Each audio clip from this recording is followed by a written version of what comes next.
Okay. അപ്പം മാസം അസംബ്ലേഴ്സ്, അതായത് തേർഡ് മൊഡ്യൂളിലെ ഏറ്റവും ലാസ്റ്റ് ടോപ്പിക്കാണ് മാസം അസംബ്ലേഴ്സ്. മാസം അസംബ്ലേഴ്സിൻ്റെ ഡീറ്റെയിൽഡാണ് നമ്മൾ ഇന്നത്തെ വീഡിയോയിൽ നമ്മൾ നോക്കുന്നത്. അപ്പം എന്താണ് മാസം അസംബ്ലേഴ്സ്? മാസം അസംബ്ലേഴ്സ് എന്ന് പറഞ്ഞു കഴിഞ്ഞാൽ മൈക്രോസോഫ്റ്റ് അസംബ്ലേഴ്സിനെയാണ് നമ്മൾ എന്തെന്ന് പറയുന്നത്, മാസം എന്ന് പറയുന്നത്. മൈക്രോസോഫ്റ്റിനകത്ത് നമ്മൾ യൂസ് ചെയ്യുന്ന അസംബ്ലേഴ്സ്, മൈക്രോസോഫ്റ്റ് സിസ്റ്റത്തിൻ്റെ അസംബ്ലേഴ്സിനെയാണ് നമ്മൾ എന്ത് പറയുന്നത്, മാസം അസംബ്ലേഴ്സ് എന്ന് പറയുന്നത്. ഇത് കോമൺ ആയിട്ട് നമ്മൾ യൂസ് ചെയ്യുന്നതെന്ന് പറഞ്ഞു കഴിഞ്ഞാൽ 86 സിസ്റ്റത്തിനകത്തും x86 സിസ്റ്റത്തിനകത്താണ് നമ്മളിത് മെയിനായിട്ട് യൂസ് ചെയ്യുന്നത്. x86 സിസ്റ്റം എന്നൊക്കെ പറയുമ്പോഴത്തേക്കും പെൻറ്റിയം പ്രോ പോലുള്ള സിസ്റ്റത്തിനകത്തൊക്കെയാണ് നമ്മൾ എന്ത് യൂസ് ചെയ്യുന്നത്, മാസം അസംബ്ലേഴ്സ് നമ്മൾ അസംബിൾ ചെയ്യാൻ, പ്രോഗ്രാമിംഗ്, അതായത് നമ്മൾ എഴുതി കൊടുക്കുന്ന പ്രോഗ്രാമിനെ അസംബിൾ ചെയ്യാനായിട്ട് നമ്മൾ യൂസ് ചെയ്യുന്നത്. ഈ x86 സിസ്റ്റത്തിനകത്തൊക്കെ ആണെങ്കിൽ, അതായത് പെൻറ്റിയം പോലുള്ള സിസ്റ്റത്തിനകത്തൊക്കെ ആണെങ്കിൽ നമ്മൾ പ്രോഗ്രാംസ് എഴുതുന്നത് എങ്ങനെയാണ്, പ്രോഗ്രാം എഴുതുന്നത് നമ്മൾ മെമ്മറിയിൽ വ്യൂ ചെയ്യുന്നത് കുറേ കളക്ഷൻ ഓഫ് സെഗ്മെൻറ്റ്സിൻ്റെ ഫോർമാറ്റിലായിരിക്കും. അതായത് നമ്മളൊരു പ്രോഗ്രാം എഴുതുമ്പോഴത്തേക്കും നമ്മളുടെ പ്രോഗ്രാമിനെ കുറേ സബ് പാർട്ടുകളായിട്ട് ഡിവൈഡ് ചെയ്തിട്ടുണ്ട്. ഓരോ പാർട്ടിനെയും നമുക്ക് സെഗ്മെൻറ്റ്സ് എന്ന് പറയാം. ഓരോരോ സെഗ്മെൻറ്റ്സ് എക്സിക്യൂട്ട് ചെയ്തിട്ടായിരിക്കും ഫൈനലി നമ്മൾ റിസൾട്ട് കിട്ടുന്നത്. അപ്പം നമ്മൾ പ്രോഗ്രാംസ് മെമ്മറിയിൽ വ്യൂ ചെയ്യുന്നത് കുറേ കളക്ഷൻ ഓഫ് സെഗ്മെൻറ്റ്സിൻ്റെ ഫോർമാറ്റിലായിരിക്കും. അപ്പോൾ അതാണ് ഇതിൻ്റെ മെയിനായിട്ടുള്ള അഡ്വാൻറ്റേജ്. 86 സിസ്റ്റത്തിനകത്ത് നമ്മളുടെ പ്രോഗ്രാംസ് വ്യൂ ചെയ്യുന്നത് കുറേ കളക്ഷൻ ഓഫ് സെഗ്മെൻറ്റ്സിൻ്റെ ഫോർമാറ്റിൽ ആയിരിക്കും. ഓരോ സെഗ്മെൻറ്റ്സിനെയും ഡിഫൈൻ ചെയ്യുന്നത്, ഓരോ സെഗ്മെൻറ്റ്സും ഒരു പർട്ടിക്കുലർ ക്ലാസ്സിലായിരിക്കും ബിലോങ് ചെയ്യുന്നത്. ബിക്കോസ് എന്തെന്ന് പറഞ്ഞു കഴിഞ്ഞാൽ നമുക്കിപ്പം ഏതെങ്കിലും ഒരു വേർഡ് ഡിസ്പ്ലേ ചെയ്യണം, അതിന് വേണ്ടിയിട്ട് ആ ഒരു സെഗ്മെൻറ്റ് ഉണ്ടാവും. ആ ഒരു ക്ലാസ്സിനകത്ത് വരുന്ന സെഗ്മെൻറ്റിലെന്ന് പറഞ്ഞു കഴിഞ്ഞാൽ അതിൻ്റെ എയിം എന്ന് വെച്ച് കഴിഞ്ഞാൽ അതിനകത്ത് സ്പെസിഫൈ ചെയ്തിരിക്കുന്നത് ഡിസ്പ്ലേ ചെയ്യാനായിരിക്കും. ചിലതിനകത്താണെങ്കിൽ 2 നമ്പറിനെ ആഡ് ചെയ്യാനായിരിക്കും. അപ്പോൾ എന്താണ്, അപ്പം അതൊരു ക്ലാസ്സിൽ വരുന്ന അഡിഷൻ എന്ന് പറഞ്ഞൊരു ക്ലാസ്സിൽ വരുന്നതായിരിക്കും. ആ ക്ലാസ്സിൻ്റെ മെയിൻ എയിം എന്ന് പറഞ്ഞു കഴിഞ്ഞാൽ ആ സെഗ്മെൻറ്റിനകത്ത് എന്താണ് 2 നമ്പറിനെ ആഡ് ചെയ്യാനുള്ളതായിരിക്കും. അപ്പോൾ അങ്ങനെ കുറേ ക്ലാസ്സസ് ബേസ് ചെയ്തിട്ടായിരിക്കും ഓരോരോ സെഗ്മെൻറ്റും ബിലോങ് ചെയ്യുന്നത് ഓരോ പെർട്ടിക്കുലർ ക്ലാസ്സിലായിരിക്കും. നമ്മൾ ഇതിനകത്ത് മെയിൻലി യൂസ് ചെയ്യുന്ന ക്ലാസ് എന്ന് പറഞ്ഞു കഴിഞ്ഞാൽ ഡേറ്റ, കോഡ്, കോൺസ്റ്റൻറ്റ്, സ്റ്റാക്ക്. അതായത് ഇതിനകത്ത് കുറേ രജിസ്റ്റേഴ്സ്, അതായത് 86 സിസ്റ്റത്തിനകത്ത് നമ്മൾ മെയിനായിട്ട് യൂസ് ചെയ്യുന്ന രജിസ്റ്റേഴ്സ് ഉണ്ട്, സെഗ്മെൻറ്റ്സ് ഉണ്ട്. Code segments, data segments, stack segments, extra segments. അപ്പോൾ അങ്ങനെയുള്ള കുറേ സെഗ്മെൻറ്റ്സ് നമ്മൾ ഇതിനകത്ത് യൂസ് ചെയ്യുന്നുണ്ട്. അപ്പോൾ അതിൻ്റെ സിമിലറായിട്ട് ഇതിനകത്ത് നമ്മൾ യൂസ് ചെയ്യുന്ന കുറേ ക്ലാസ്സസ് ആണ് ഡേറ്റ ക്ലാസ്, ഡേറ്റ, കോൺസ്റ്റൻറ്റ്, എന്താണ് കോഡ്, സ്റ്റാക്ക്, അതുപോലുള്ള എന്താണ് കുറേ ക്ലാസ്സസ് വെച്ചിട്ടായിരിക്കും നമ്മളിതിനകത്ത് എന്താണ് ഈ സെഗ്മെൻറ്റ്സിനെ എല്ലാം ഡിഫൈൻ ചെയ്ത് വെച്ചിരിക്കുന്നത്. ഓരോരോ സെഗ്മെൻ്റായിട്ടായിരിക്കും നമ്മളുടെ പ്രോഗ്രാം അസംബിൾ ചെയ്യുന്നത്. ക്ലിയർ ആയോ? നമ്മളുടെ പ്രോഗ്രാം എക്സിക്യൂട്ട് ചെയ്യുന്ന സമയത്ത് ഈ സെഗ്മെൻറ്റ്സിന് അഡ്രസ്സ് നമ്മൾ അസൈൻ ചെയ്യുന്നത് രജിസ്റ്റേഴ്സ് വെച്ചിട്ടായിരിക്കും. നമ്മൾ ഓൾറെഡി പറഞ്ഞു കുറേ രജിസ്റ്റേഴ്സ് ഉണ്ട് ഇതിനകത്ത്. കോഡ്, അതായത് ഡേറ്റ സെഗ്മെൻറ്റ്, കോഡ് സെഗ്മെൻറ്റ്. അപ്പോൾ ഈ ഓരോരോ സെഗ്മെൻറ്റ്സിനും നമ്മൾ എന്ത് ചെയ്യും, അതിന് പെർട്ടിക്കുലർ ആയിട്ടുള്ള രജിസ്റ്റേഴ്സ് യൂസ് ചെയ്തിട്ടായിരിക്കും അതിന് അഡ്രസ്സിന് അസൈൻ ചെയ്ത് കൊടുക്കുന്നത്. അതായത് ഒരു കോഡ് സെഗ്മെൻറ്റിന് നമുക്ക് ഡയറക്റ്റ് ആയിട്ട് മെമ്മറി ലൊക്കേഷൻ അലോക്കേറ്റ് ചെയ്യാൻ പറ്റത്തില്ല. അപ്പം അതിന് വേണ്ടിയിട്ട് നമ്മൾ എന്ത് യൂസ് ചെയ്യും, കുറേ സെഗ്മെൻറ്റ് രജിസ്റ്റേഴ്സ് യൂസ് ചെയ്യും. നിങ്ങൾക്കറിയാം registers AX, DX, BX, CX, DX. ഇതൊക്കെയാണ് നമ്മളുടെ സെഗ്മെൻറ്റ്. ഇതൊക്കെയാണ് നമ്മൾ യൂസ് ചെയ്യുന്ന ജനറൽ പർപ്പസ് രജിസ്റ്റേഴ്സ്. അപ്പം കുറേ ജനറൽ പർപ്പസ് രജിസ്റ്റേഴ്സ് വെച്ചിട്ടായിരിക്കും നമ്മൾ എന്ത് ചെയ്യുന്നത്, ഈ ഒരു സെഗ്മെൻറ്റ്സിനെല്ലാം നമ്മൾ അഡ്രസ്സിന് അസൈൻ ചെയ്ത് കൊടുക്കുന്നത്.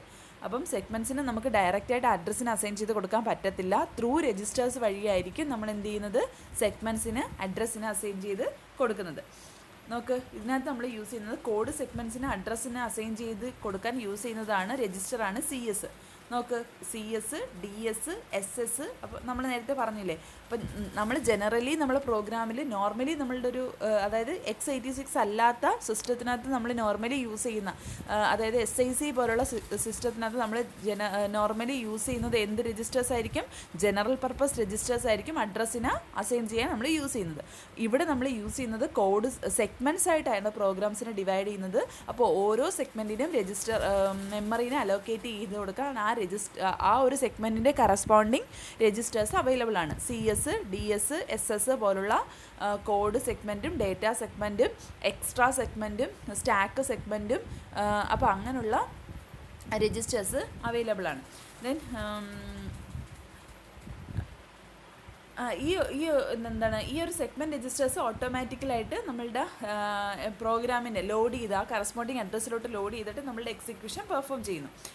ഇതിനകത്ത് CS ഇൻഡിക്കേറ്റ് ചെയ്യുന്നത് എന്ന് വെച്ച് കഴിഞ്ഞാൽ അതിനകത്ത് എന്താണ് സ്റ്റാർട്ടിംഗ് ലേബലും എൻഡ് ഓഫ് ദ പ്രോഗ്രാമും ആയിരിക്കും നമ്മൾ സ്പെസിഫൈ ചെയ്യുന്നത്. അതായത് CS ഇൻഡിക്കേറ്റ് ചെയ്യുന്നത് ഒരു സെഗ്മെൻറ്റ്സിന് അതിൻ്റെ സ്റ്റാർട്ടിംഗ് ലേബലും സ്പെസിഫൈ ചെയ്തിരിക്കും, എൻഡിങ് ലേബലും സ്പെസിഫൈ ചെയ്തിരിക്കും. ഇപ്പോൾ ഒരു സെഗ്മെൻറ്റ് എഴുതി കഴിഞ്ഞു കഴിഞ്ഞാൽ ആ സെഗ്മെൻറ്റ് സ്റ്റാർട്ട് ചെയ്യുന്നത് എന്താണ് സ്റ്റാർട്ട് എന്ന് പറയുന്ന ഒരു എന്താണ് കോഡ് വെച്ചിട്ടും അത് എൻഡ് ചെയ്യുന്നത് എൻഡ് എന്ന് പറയുന്ന ഒരു എന്താണ് എന്താണ് ഇത് കോഡ് വെച്ചിട്ടുമായിരിക്കും. അത് കോഡെന്ന് വെച്ച് കഴിഞ്ഞാൽ എന്താണ് ഇപ്പം നിങ്ങൾ പറയുകയാണെങ്കിൽ ഇപ്പോൾ അതായത് കോൺസ്റ്റൻസ്, അതായത് അത് പ്രീ ഡിഫൈൻഡ് ആയിരിക്കും.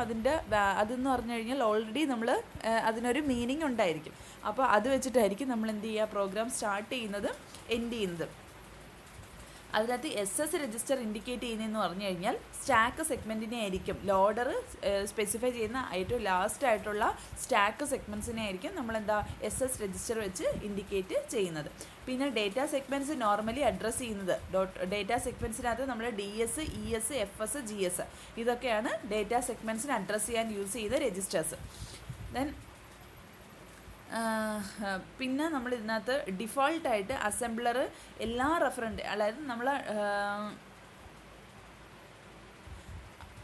അതായത് നമ്മൾ അസംബ്ലർ ചെയ്യുന്ന അതായത് ഏത് രജിസ്റ്റർ ആണെന്ന് നമ്മൾ പ്രോഗ്രാമർ സ്പെസിഫൈ ചെയ്ത് കൊടുക്കേണ്ട ആവശ്യമില്ല. അസംബ്ലർ ആയിരിക്കും ഏത് രജിസ്റ്റർ വേണമെന്ന് ഓട്ടോമാറ്റിക്കലായിട്ട് ചൂസ് ചെയ്യുന്നത്. ഇപ്പോൾ ഒരു പ്രോഗ്രാമിൽ നമ്മളൊരു സെഗ്മെൻറ്റ് എഴുതി കഴിഞ്ഞാൽ ഇപ്പം സെഗ്മെൻറ്റിന് നമ്മൾ എഴുതുന്നത് സെഗ്മെൻറ്റ് നെയിം, അത് കഴിഞ്ഞിട്ട് എന്ത് ചെയ്യും, സെഗ്മെൻ്റ് എന്ന് എഴുതും. സെഗ്മെൻ്റ് എന്ന് പറഞ്ഞാൽ കീവേഡ് വെച്ചിട്ടായിരിക്കും നമ്മൾ എഴുതുന്നത്. ഇപ്പം എന്താണ് ആഡിങ് എന്ന് എഴുതിയിട്ട് സെഗ്മെൻറ്റ്, അപ്പോൾ അതൊരു പുതിയ സെഗ്മെൻറ്റ്, അല്ലെങ്കിൽ ഡേറ്റ എന്ന് എഴുതിയിട്ട് സ്പേസ് ഇട്ടിട്ട് സെഗ്മെൻറ്റ് എന്ന് എഴുതും, അപ്പോൾ അതൊരു ഡേറ്റ സെഗ്മെൻറ്റാണ് നമുക്ക് മനസ്സിലാവും. അല്ലെങ്കിൽ കോഡ് എന്ന് എഴുതിയിട്ട് സ്പേസ് ഇട്ടിട്ട് എന്ത് ചെയ്യും, സെഗ്മെൻറ്റ് എന്ന് എഴുതും, അപ്പോൾ എന്ത് ചെയ്യും, അതൊരു കോഡ് സെഗ്മെൻറ്റാണെന്ന് നമുക്ക് മനസ്സിലാക്കാൻ പറ്റും. അപ്പം ആ കോഡ് സെഗ്മെൻറ്റിന് ഏത് രജിസ്റ്റർ വേണം എന്നുള്ളത് നമ്മൾ യൂസർ സ്പെസിഫൈ ചെയ്യുക, അല്ലെങ്കിൽ പ്രോഗ്രാമർ സ്പെസിഫൈ ചെയ്ത് കൊടുക്കണ്ട. കോഡിന് ഏതാണോ യൂസ് ചെയ്യേണ്ട രജിസ്റ്റർ അത് ഓട്ടോമാറ്റിക്കലി നമ്മളുടെ അസംബ്ലർ അതിനകത്ത് ലോഡ് ചെയ്ത് എക്സിക്യൂഷൻ പെർഫോം ചെയ്തോളും. ക്ലിയർ ആയോ? പിന്നെ നമ്മൾ ഇതിനകത്ത് യൂസ് ചെയ്യുന്ന ഒരു അസംബ്ലർ ഡയറക്റ്റീവാണ് അസ്യൂം എന്ന് പറഞ്ഞൊരു അസംബ്ലർ ഡയറക്റ്റീവ് വെച്ചിട്ടാണ് നമ്മളുടെ പ്രോഗ്രാം ബിഗിൻ ചെയ്യുന്നത്. ഇപ്പം നമ്മളൊരു സെഗ്മെൻറ്റ് എഴുതി, ആ സെഗ്മെൻറ്റിൽ എന്താണ് സ്റ്റാർട്ട് ചെയ്തിട്ട് എന്ത് ചെയ്യും, സ്റ്റാർട്ടിനകത്ത് നമ്മൾ സ്പെസിഫൈ ചെയ്ത് കൊടുക്കുന്നത് അസ്യൂം എന്ന് പറഞ്ഞ അസംബ്ലർ ഡയറക്റ്റീവാണ്. ഇവിടെ അസ്യൂം ES എന്ന് പറഞ്ഞു കഴിഞ്ഞാൽ എക്സ്ട്രാ സെഗ്മെൻറ്റ്, അസ്യൂം ES എന്ന് പറഞ്ഞു കഴിഞ്ഞാൽ നമ്മൾ ഇതിനകത്ത് യൂസ് ചെയ്യുന്ന കോഡ് സെഗ്മെൻറ്റ് എന്ന് പറഞ്ഞു കഴിഞ്ഞാൽ എക്സ്ട്രാ സെഗ്മെൻറ്റ് ആയിരിക്കും. അതിനകത്ത് യൂസ് ചെയ്യുന്ന രജിസ്റ്റർ സെഗ്മെൻറ്റ് ഇതിനകത്ത് ഏതാ നോക്ക്, അസ്യൂം അസംബ്ലർ ഡയറക്റ്റീവ് എഴുതിയിട്ടുണ്ട്. ദെൻ ഡേറ്റ എന്ന് പറഞ്ഞാൽ കോഡ് എഴുതിയിട്ടുണ്ട്. ഡേറ്റ എന്ന് പറഞ്ഞു കഴിഞ്ഞാൽ എന്താണ്, നമ്മളുടെ സെഗ്മെൻറ്റിൻ്റെ നെയിം, ദെൻ സെഗ്മെൻറ്റ് 2 രണ്ടാമത് എഴുതി. അപ്പം എന്താണ് സെഗ്മെൻറ്റ് SCG2. അപ്പോൾ അതാണ് എന്താണ് റെഫറൻസ് ആയിട്ട് നമ്മൾ യൂസ് ചെയ്യുന്നത്. ഏത് സെഗ്മെൻറ്റ് ഡേറ്റ എന്ന് പറഞ്ഞ സെഗ്മെൻ്റ് ആയിരിക്കും നമ്മളിതിനകത്ത് യൂസ് ചെയ്യുന്നത്. ഇതിനകത്ത് അസ്യൂം എന്ന് പറഞ്ഞ അസംബ്ലർ ഡയറക്റ്റീവ് യൂസ് ചെയ്തിട്ടുണ്ട്. ദെൻ ES എന്ന് പറഞ്ഞാൽ എക്സ്ട്രാ സെഗ്മെൻ്റ് ആയിരിക്കും, അതായത് ഡേറ്റ കഴിഞ്ഞിട്ട് വരുന്ന എക്സ്ട്രാ സെഗ്മെൻറ്റ്സിനെ ആയിരിക്കും നമ്മളിതിനകത്ത് ഇൻഡിക്കേറ്റ് ചെയ്യുന്നത്. ഡേറ്റ സെഗ്മെൻറ്റിന് ഏതെങ്കിലും ഒരു എന്താണ് റെഫറൻസ് കിട്ടുന്നത് ഏത് രജിസ്റ്റർ വഴിയിട്ടായിരിക്കും, ES രജിസ്റ്റർ വഴിയിട്ടായിരിക്കും നമ്മളുടെ ഡേറ്റയ്ക്ക് റെഫറൻസ് നമ്മൾ കൊടുക്കുന്നത്.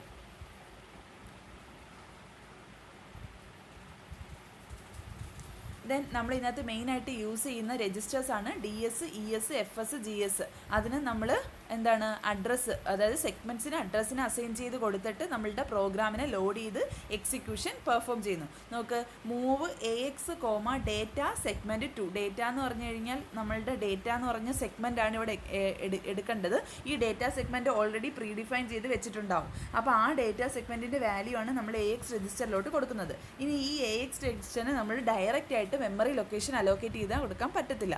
നമ്മൾ നോർമലി SIC പ്രോഗ്രാമിൽ നമ്മൾ എന്താ എഴുതും, AX, AX,01 അല്ലെങ്കിൽ AX,02 അങ്ങനെയാണ് നമ്മൾ ഓൾറെഡി എഴുതിക്കൊണ്ടിരുന്നത്. പക്ഷേ ഇതിനകത്ത് നമുക്ക് ഡയറക്റ്റ് ആയിട്ട് മെമ്മറി ലൊക്കേഷൻ സ്പെസിഫൈ ചെയ്ത് കൊടുക്കാൻ പറ്റത്തില്ല. അപ്പം നമ്മൾ എന്ത് എഴുതും? Move ES, AX. AX എന്ന് പറയുന്ന അതിൻ്റെ അഡ്രസ്സ് എന്ന് പറഞ്ഞു കഴിഞ്ഞാൽ എവിടുന്ന് കിട്ടും? ES എന്ന് പറയുന്നത് കിട്ടും. ES എന്ന് പറഞ്ഞാൽ എവിടെയാണ്? ഓൾറെഡി ഇതാ നമ്മളുടെ ഈ പ്രോഗ്രാമിൽ നേരത്തെ നമ്മൾ ES സ്പെസിഫൈ ചെയ്ത് വെച്ചിട്ടുണ്ട്. അപ്പോൾ അതായിരിക്കും നമുക്ക് എന്ത് ചെയ്യുന്ന ഇവിടോട്ട് മൂവ് ചെയ്ത് കിട്ടുന്നത്. അപ്പോൾ അങ്ങനെയായിരിക്കും നമ്മൾ എന്ത് ചെയ്യുന്നത്? അഡ്രസ്സിന് രജിസ്റ്റേഴ്സിന് അഡ്രസ്സിനെ കൊടുത്തിട്ട് അതിൽ നിന്ന് നമ്മൾ എന്താണ് പ്രോഗ്രാം എക്സിക്യൂട്ട് ചെയ്യാനായിട്ട് നമ്മൾ അതിനെ അസംബിൾ ചെയ്യുന്നത്. ദെൻ ഇതിനകത്ത് നമ്മൾ യൂസ് ചെയ്യുന്ന കുറേ മാസം ഫീച്ചേഴ്സ് ഉണ്ട്. മെയിനായിട്ട് യൂസ് ചെയ്യുന്ന മാസം ഫീച്ചേഴ്സ് ഒന്നാമത്തെയാണ് നമ്മളുടെ എന്താ കുറേ നമ്മൾ നേരത്തെ അസ്യൂം പറഞ്ഞു, അതുപോലെ തന്നെ കുറേ ഡയറക്റ്റീവ്. അപ്പോൾ ആദ്യത്തെ നമ്മൾ ഇതിനകത്ത് നോക്കുന്നതാണ് ബേസ് ഡയറക്റ്റീവും അസ്യൂം ഡയറക്റ്റീവും. ഇതൊക്കെ അസംബ്ലർ ഡയറക്റ്റീവ്സ് ആണ്. നമ്മൾ ഓൾറെഡി SICയിൽ ഏതൊക്കെ അസംബ്ലർ ഡയറക്റ്റീവ്സ് പഠിച്ചു? ബൈറ്റ്, വേർഡ്, അപ്പം റിസർവ് വേർഡ്, റിസർവ് ബൈറ്റ്, അതുപോലെ അസംബ്ലർ ഡയറക്റ്റീവ്സ് നമ്മൾ എന്തി പഠിച്ചിട്ടുണ്ട്? SICയിൽ പഠിച്ചിട്ടുണ്ട്. സിമിലർലി നമ്മളുടെ എന്താ 86 സിസ്റ്റത്തിനകത്ത് നമ്മൾ യൂസ് ചെയ്യുന്ന അസംബ്ലർ ഡയറക്റ്റീവ്സ് ആണ് base directives, assume directives. Clear ആയോ? നമ്മൾ ഓൾറെഡി എന്താണ് SICയിൽ പഠിച്ച അസംബ്ലർ ഡയറക്റ്റീവ്സ് ഏതാണ്? Byte, code, byte, word, reserve word, reserve byte പോലുള്ള അസംബ്ലർ ഡയറക്റ്റീവ്സ് നമ്മൾ എന്തി പഠിച്ചിട്ടുണ്ട്? SICയിലും SIC/Xയിലും പഠിച്ചിട്ടുണ്ട്. സിമിലർലി നമ്മൾ X86 സിസ്റ്റത്തിനകത്ത് നമ്മൾ യൂസ് ചെയ്യുന്ന അസംബ്ലർ ഡയറക്റ്റീവ്സ് ആണ് ബേസ് ഡയറക്റ്റീവും അസ്യൂം ഡയറക്റ്റീവ്സും. ബേസ് ഡയറക്റ്റീവ്സ് എന്ന് പറഞ്ഞു കഴിഞ്ഞാൽ രജിസ്റ്റർ ബിയിലുള്ള കണ്ടൻറ്റിനെ നമുക്ക് അറിയാനായിട്ടാണ്. അതായത് ഇപ്പം ഓരോ ലൈനിലും ഓരോ പർപ്പസ് ഉണ്ടാവും. അതായത് ഇപ്പം നമ്മൾ മൂവ് AX,09, മൂവ് AX,21, ആ 21നും 09നും എല്ലാം ഓരോ സ്പെസിഫിക് ഫങ്ഷൻസ് ഇത് പ്രീഡിഫൈൻ ചെയ്ത് വെച്ചിട്ടുണ്ട്. അതിനെ കോൾ ചെയ്യുമ്പം എന്താണോ അതിനകത്ത് ഡിഫൈൻ ചെയ്തിരിക്കുന്നത് അതായിരിക്കും എക്സിക്യൂട്ട് ചെയ്യുന്നത്. ഇപ്പം 09 ആണെങ്കിൽ ആ 09ൽ എഴുതിയിരിക്കുന്ന ലൈനിൽ എഴുതിയിരിക്കുന്ന അതിന് ഡിസ്പ്ലേ ചെയ്യുക എന്നുള്ളതാണ് അതിൻ്റെ അർത്ഥം. അല്ലെങ്കിൽ 21H എന്ന് പറഞ്ഞു കഴിഞ്ഞാൽ അല്ലെങ്കിൽ അതിനെ ലോഡ് ചെയ്യുക എന്നുള്ളതാണ് അർത്ഥം. അപ്പോൾ ഓരോ വാല്യൂവിനും ഓരോ ഫങ്ഷൻസ് പ്രീഡിഫൈൻ ചെയ്ത് വെച്ചിട്ടുണ്ട്. അപ്പോൾ നമ്മൾ അതിനെ കോൾ ചെയ്യുന്ന സമയത്ത് അത് ഓട്ടോമാറ്റിക്കായിട്ട് ഫങ്ഷൻ ഇപ്പോൾ 09 എന്ന് കഴിഞ്ഞ് കഴിഞ്ഞാൽ ഓട്ടോമാറ്റിക്കലായിട്ട് ആ ഒരു നെക്സ്റ്റ് ലൈൻ അത് ഡിസ്പ്ലേ ചെയ്യണം എന്നാണ് അതിൻ്റെ അർത്ഥം. അപ്പോൾ അത് ആ മെമ്മറിയിലുള്ള തൊട്ട് അടുത്ത ലൈനിൽ എന്താണോ സ്പെസിഫൈ ചെയ്തിരിക്കുന്നത് അത് എക്സിക്യൂട്ട് ചെയ്യും. അതുപോലെ തന്നെ ബേസ് ഡയറക്റ്റീവ് യൂസ് ചെയ്യുന്ന എന്തിനാന്ന് വെച്ച് കഴിഞ്ഞാൽ രജിസ്റ്റർ ബിയിലോട്ട് നമ്മളുടെ വാല്യൂസിനെ ലോഡ് ചെയ്യുക എന്നുള്ളതാണ് ബേസ് ഡയറക്റ്റീവ്സിൻ്റെ അർത്ഥം. അതായത് programmer must provide executable instruction to load this value into register B. Register ബിയിലോട്ട് നമ്മളുടെ വാല്യൂസിനെ ലോഡ് ചെയ്ത് വെക്കാനായിട്ട് നമ്മൾ യൂസ് ചെയ്യുന്ന അസംബ്ലർ ഡയറക്റ്റീവാണ് ബേസ് ഡയറക്റ്റീവ്. അതുപോലെ തന്നെയാണ് അസ്യൂം ഡയറക്റ്റീവ്. അസ്യൂം ഡയറക്റ്റീവ് എന്ന് പറഞ്ഞു കഴിഞ്ഞാൽ നമ്മളുടെ സെഗ്മെൻറ്റ് രജിസ്റ്ററിലെ കണ്ടൻറ്റിന് നമുക്ക് ഇംപ്ലിമെൻറ്റ് ചെയ്യാനായിട്ടാണ് നമ്മൾ അസ്യൂം ഡയറക്റ്റീവ് യൂസ് ചെയ്യുന്നത്. Programmer must provide instruction to load this register when the program is execute. Program execute ചെയ്യുന്ന സമയത്ത് നമ്മൾ എന്താണോ നമ്മളുടെ ഇൻസ്ട്രക്ഷൻ ആ ഒരു ഇൻസ്ട്രക്ഷന് എന്ത് ചെയ്യണം? നമ്മളുടെ രജിസ്റ്ററിലോട്ട് ലോഡ് ചെയ്ത് വെക്കണം. അതാണ് അസ്യൂം എന്ന് പറയുന്ന assembler directive. Assume AX, data constant എന്ന് പറഞ്ഞു കഴിഞ്ഞാൽ ആ ഡേറ്റയിലുള്ള എന്ത് വാല്യൂ ആണോ അത് ആ രജിസ്റ്ററിലോട്ട് നമ്മളുടെ ഏത് രജിസ്റ്ററിലാണോ നമ്മൾ ഉപയോഗിക്കുന്നത് ആ രജിസ്റ്ററിലോട്ട് അതിനെ അപ്ലോഡ് ചെയ്ത് വെക്കണം. ലോഡ് ചെയ്ത് വെക്കണം ഫോർ എക്സിക്യൂഷൻ. അപ്പോൾ അതാണ് അസ്യൂം എന്ന് പറയുന്ന ഒരു അസംബ്ലർ ഡയറക്റ്റീവിൻ്റെ അർത്ഥം. നെക്സ്റ്റ് നമ്മളിതിനകത്ത് യൂസ് ചെയ്യുന്നതാണ് ജമ്പ് സ്റ്റേറ്റ്മെൻറ്റ്സ് യൂസ് ചെയ്യും. ജമ്പ് സ്റ്റേറ്റ്മെൻറ്റ് എന്ന് പറഞ്ഞാൽ നിങ്ങൾക്ക് ഓൾറെഡി അറിയാം, ഒരു പ്രോഗ്രാം എക്സിക്യൂട്ട് ചെയ്തുകൊണ്ടിരിക്കുകയാണെങ്കിൽ എവിടെയാണോ ജമ്പ് കാണുന്നത് ആ ജമ്പ് കാണുന്ന ലൈനിലോട്ട് നമ്മളുടെ പ്രോഗ്രാം ജമ്പ് ചെയ്തിട്ട് ആ ലൈൻ എക്സിക്യൂട്ട് ചെയ്തിട്ട് ആ മെമ്മറി ലൊക്കേഷൻ സേവ് ചെയ്തിട്ട് തിരിച്ച് റിവേഴ്സ് വന്ന് നമ്മളുടെ ബാക്കി കോഡുകൾ എക്സിക്യൂഷൻ പെർഫോം ചെയ്യും. ഓൾറെഡി നിങ്ങൾ ജമ്പ് സ്റ്റേറ്റ്മെൻറ്റ് പഠിച്ചിട്ടുണ്ട്. ഇതിനകത്ത് മെയിൻലി 2 ടൈപ്പ് ഓഫ് ജമ്പ് നമ്മൾ യൂസ് ചെയ്യുന്നുണ്ട്. നിയർ ജമ്പും ഫാർ ജമ്പും. നിയർ ജമ്പ് എന്ന് പറഞ്ഞു കഴിഞ്ഞാൽ ഒരു സെഗ്മെൻറ്റിനകത്ത് സ്പെസിഫൈ ചെയ്യുന്ന ജമ്പിനെയാണ് നിയർ ഒരു സെഗ്മെൻറ്റിനകത്ത് സ്പെസിഫൈ ചെയ്തിരിക്കുന്ന ജമ്പിനെയാണ് നിയർ ജമ്പ് എന്ന് പറയുന്നത്. ഇപ്പം എക്സാമ്പിൾ പറഞ്ഞു കഴിഞ്ഞാൽ ഒരു പ്രോഗ്രാമിനകത്ത് ഒന്നിൽ കൂടുതൽ സെഗ്മെൻറ്റ്സ് ഉണ്ടെന്ന് വിചാരിക്കുക. ഇപ്പോൾ ഒരു സെഗ്മെൻറ്റിനകത്ത് ഒന്നിൽ കൂടുതൽ സെഗ്മെൻ്റ് ഉണ്ട്. ഇപ്പോൾ ഒരു സെഗ്മെൻറ്റിനകത്ത് നമ്മൾ മൾട്ടിപ്പിൾ സെഗ്മെൻറ്റ്സ് ഉള്ളതിനകത്ത് ഒരു സെഗ്മെൻറ്റിനകത്ത് തന്നെയാണ് നമ്മൾ ജമ്പ് ഡിഫൈൻ ചെയ്തിരിക്കുന്നതെങ്കിൽ അതിനെയാണ് നിയർ ജമ്പ് എന്ന് പറയുന്നത്. ഫാർ ജമ്പ് എന്ന് പറഞ്ഞു കഴിഞ്ഞാൽ നമ്മളുടെ ജമ്പ് സ്പെസിഫൈ ചെയ്തിരിക്കുന്നത് വേറെ ഏതോ സെഗ്മെൻറ്റിലായിരിക്കും. ഒരു പ്രോഗ്രാമിൽ ഒന്നിൽ കൂടുതൽ സെഗ്മെൻറ്റ്സ് ഉണ്ടെങ്കിൽ ആ ഒരു ആദ്യത്തെ പ്രോഗ്രാമിൽ എഴുതിയിരിക്കുന്ന ജമ്പ് സ്പെസിഫൈ ചെയ്തിരിക്കുന്നത് രണ്ടാമത്തെ സെഗ്മെൻറ്റിലാണെങ്കിൽ അതിനെയാണ് നമ്മൾ എന്ത് പറയുന്നത്, ഫാർ ജമ്പ് എന്ന് പറയുന്നത്. ചില സമയത്ത് നമ്മളുടെ പ്രോഗ്രാമറിന് നമ്മളുടെ അസംബ്ലറിന് അത് നിയർ ജമ്പ് ആണോ ഫാർ ജമ്പ് ആണോ എന്ന് ഐഡൻറ്റിഫൈ ചെയ്യാനായിട്ട് നമുക്ക് ഡിഫിക്കൽട്ടി ഉണ്ടാവും. അസംബ്ലറിന് പ്രോഗ്രാം എക്സിക്യൂട്ട് ചെയ്യുന്ന സമയത്ത് നിയർ ജമ്പ് ആണോ ഫാർ ജമ്പ് ആണോ എന്ന് ഐഡൻറ്റിഫൈ ചെയ്യാനുള്ള ഡിഫിക്കൽട്ടി ഉണ്ടാവും. അപ്പോൾ എന്ത് ചെയ്യും, അസംബ്ലർ അത് ഓട്ടോമാറ്റിക്കായിട്ട് നിയർ ജമ്പ് ആയിട്ടായിരിക്കും എല്ലാ ജമ്പിനെയും അസംബ്ലർ കൺസിഡർ ചെയ്യുന്നത്. അങ്ങനെയുള്ള സമയത്ത് എന്ത് ചെയ്യും, അപ്പം അതായത് നമ്മളുടെ നോർമലി നമ്മളുടെ 64 ആയിരിക്കും നമ്മളുടെ ഒരു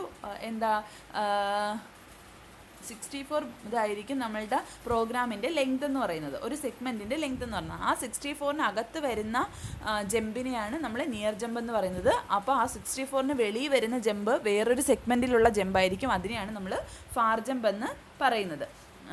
നോക്ക്, ഇതിനകത്ത് അത് തന്നെയാണ് ഫാർ ജമ്പ് എന്ന് പറയുന്നത്. അതിനകത്ത് ഫാർ ജമ്പിൻ്റെ ഇൻസ്ട്രക്ഷൻ എന്ത് വേണം, 5 ബൈറ്റ്സ് റിക്വയർ ആവണം. നിയർ ജമ്പ് ആണെങ്കിൽ 2 or 3 ബൈറ്റ് മതി. 2 or 3 ബൈറ്റ് ആണെങ്കിൽ നമ്മൾ അതിനെ നിയർ ജമ്പ് എന്ന് പറയും. 5 ബൈറ്റിൽ കൂടുതലാണെങ്കിൽ അതിനെ എന്ത് പറയും, ഫാർ ജമ്പ് എന്ന് പറയും. ദെൻ ജമ്പ് ഫാർ ആണെങ്കിൽ ഫാർ ജമ്പ് എന്നും ഷോർട്ട് ആണെങ്കിൽ ഷോർട്ട് ടാർജറ്റ് എന്ന് നമ്മൾ സ്പെസിഫൈ ചെയ്ത് കൊടുക്കും. അപ്പോൾ നമ്മളുടെ ഓട്ടോമാറ്റിക്കലായിട്ട് നമ്മൾ എന്താവും, നമ്മളുടെ ജമ്പ് നിയർ ജമ്പ് ആണോ ഫാർ ജമ്പ് ആണോ എന്ന് നമുക്ക് അറിയാൻ പറ്റത്തില്ല. അപ്പം എന്ത് ചെയ്യും, ഓട്ടോമാറ്റിക്കലായിട്ട് നമ്മളുടെ അസംബ്ലർ എന്തായിരിക്കും അത് നിയർ ജമ്പായിട്ട് കൺസിഡർ ചെയ്യും. അപ്പം നമ്മളുടെ പ്രോഗ്രാം എക്സിക്യൂട്ട് ചെയ്യുമ്പോഴത്തേക്കും നമുക്ക് അവിടെ എന്ത് വരും, എറർ മെസ്സേജ് വരും. ബിക്കോസ് നമ്മളുടെ അസംബ്ലർ അതിനെ ഒരു ഫാർ ജമ്പിനെ നിയർ ജമ്പായിട്ടാണ് കൺസിഡർ ചെയ്തിരിക്കുന്നത്. സോ നമ്മൾക്ക് ഓൾറെഡി അവിടെ ഒരു എറർ ഷോ ചെയ്യും. അങ്ങനെ എറർ വരാതിരിക്കാൻ പ്രോഗ്രാം എഴുതുന്ന ആൾക്കറിയാമല്ലോ അതെന്ത് ജമ്പാണെന്ന്. അത് അയാൾ ആ പ്രോഗ്രാമിൽ തന്നെ നമ്മൾ സ്പെസിഫൈ ചെയ്ത് കൊടുക്കുകയാണെങ്കിൽ നമുക്കതിനെ അവോയ്ഡ് ചെയ്യാനായിട്ട് പറ്റും, ഏത് ജമ്പാണെന്ന്. അപ്പോൾ അതായത് ഫാർ ആണെങ്കിൽ ഫാർ ജമ്പ് എന്നും ഷോർട്ട് ആണെങ്കിൽ ഷോർട്ട് ജമ്പ് എന്നും പ്രോഗ്രാം എഴുതുന്ന ആൾ തന്നെ സ്പെസിഫൈ ചെയ്ത് കൊടുക്കാമെങ്കിൽ ആ ഒരു എററിനെ നമുക്ക് അവോയ്ഡ് ചെയ്യാനായിട്ട് പറ്റും. അതായത് നോർമലി ഒരു സെഗ്മെൻറ്റിൻ്റെ ലെങ്ത് 64 ബൈറ്റ് ആണെങ്കിൽ 128 ബൈറ്റ് ആണ്. അപ്പോൾ അതിന് നമുക്ക് എന്ത് ചെയ്യും, 64 ബിറ്റ് അല്ലെങ്കിൽ 128 ബൈറ്റ് ആണ്. അപ്പോൾ അതിന് നമുക്ക് എന്ത് ചെയ്യാൻ പറ്റും, അതിനകത്ത് വരുന്ന ജമ്പുകളെ ഷോർട്ട് ജമ്പായിട്ടും അല്ലെങ്കിൽ വേറൊരു സെഗ്മെൻറ്റിനകത്ത് വരുന്ന ഒരു സെഗ്മെൻറ്റിൻ്റെ ജമ്പ് വേറെ ഏതോ സെഗ്മെൻറ്റിലാണ് സ്പെസിഫൈ ചെയ്തിരിക്കുന്നതെങ്കിൽ അതിന് നമ്മൾ ഫാർ ജമ്പ് എന്നും പറയും.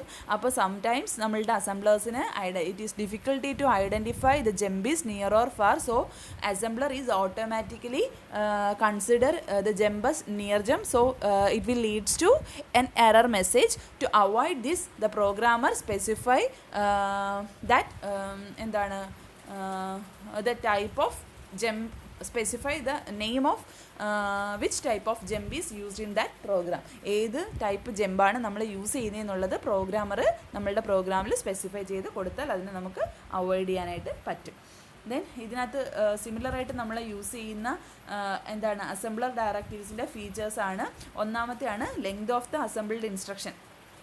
അത് നമ്മൾ യൂസ് ചെയ്യുന്നത് അതിനകത്ത് നമ്മൾ അത് ഡിപ്പെൻഡ് ചെയ്യുന്നതെന്ന് വെച്ച് കഴിഞ്ഞാൽ ഏത് ടൈപ്പ് ഓഫ് ഓപ്പറാൻസ് നമ്മൾ യൂസ് ചെയ്യുന്നതെന്ന് വെച്ചിട്ടായിരിക്കും നമ്മളുടെ length of the assembled instruction length depend ചെയ്യുന്നത്. നമ്മളുടെ ഇൻസ്ട്രക്ഷൻ്റെ ലെങ്ത് ഡിപ്പെൻഡ് ചെയ്യുന്നത് ഏത് ടൈപ്പ് ഓഫ് ഓപ്പറാൻസ് അതിനകത്ത് യൂസ് ചെയ്യുന്നതെന്ന് വെച്ചിട്ടായിരിക്കും. അതിനൊരു ഫസ്റ്റ് എക്സാമ്പിളാണ് ആഡ് ഇൻസ്ട്രക്ഷൻ. ആഡ് ഇൻസ്ട്രക്ഷൻ എന്ത് വേണം, 2 മെമ്മറി വേണം. അപ്പം ഒരു memory immediate operand may copied from 1 to 4 byte. The operand memory location may vary in length depending upon the location of operand. അതായത് നമ്മളുടെ ലെങ്ത് ഓഫ് ഏത് ടൈപ്പ് ഓഫ് ഓപ്പറാൻഡ് നമ്മൾ അതിനകത്ത് യൂസ് ചെയ്യുന്നതെന്ന് വെച്ചിട്ടായിരിക്കും നമ്മളുടെ ലെങ്ത് ഓഫ് ഇൻസ്ട്രക്ഷൻ ഡിപ്പെൻഡ് ചെയ്യുന്നത്. Then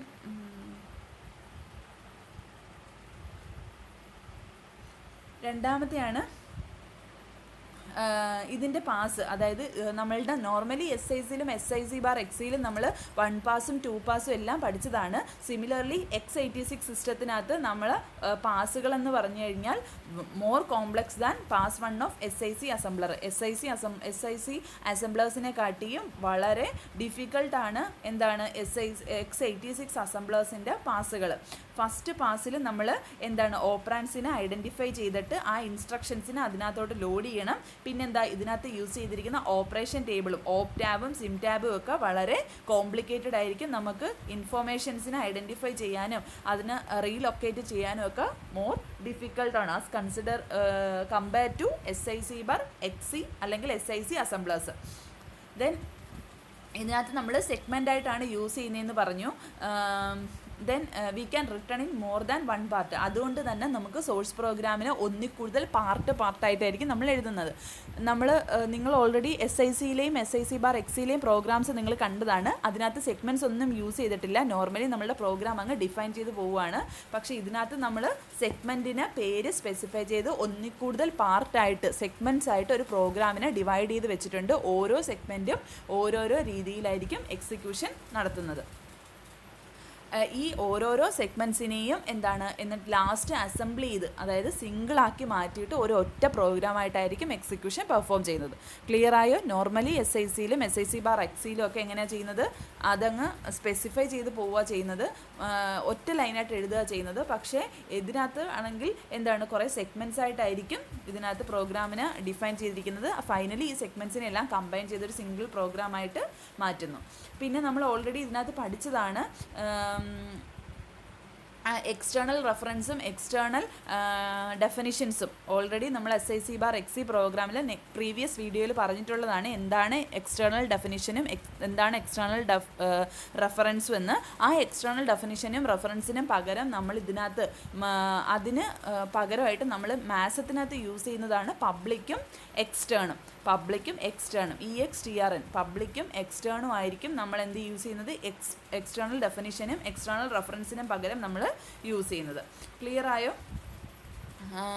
അതുപോലെ തന്നെ മാസം പ്രൊഡ്യൂസ് ചെയ്യുന്നത് ഇൻസ്ട്രക്ഷൻ ടൈമിംഗ് ലിസ്റ്റിനെ പ്രൊഡ്യൂസ് ചെയ്യും. അതായത് ഇതിന് ഓരോരോ ക്ലോക്ക് സൈക്കിൾ വെച്ചിട്ടായിരിക്കും ഇത് എക്സിക്യൂഷൻ പെർഫോം ചെയ്യുന്നത്. അതായത് നമ്മളിതിനകത്ത് ടൈമിംഗ് സ്പെസിഫൈ ചെയ്ത് പറയും. ഒരു ടൈമിനുള്ളിൽ ഈ പ്രോഗ്രാം ആദ്യം എക്സിക്യൂട്ട് ചെയ്യും, അതിനുശേഷം അടുത്തത് എക്സിക്യൂട്ട് ചെയ്യും. അപ്പോൾ ഇത് optimising time critical section of കോഡിന് optimising time critical section of code. ഓരോരോ കോഡുകളിൽ നമുക്ക് ഒരു പെർട്ടിക്കുലർ ടൈമിൽ എക്സിക്യൂട്ട് ചെയ്ത് കഴിയാനായിട്ട് നമുക്ക് പറ്റും.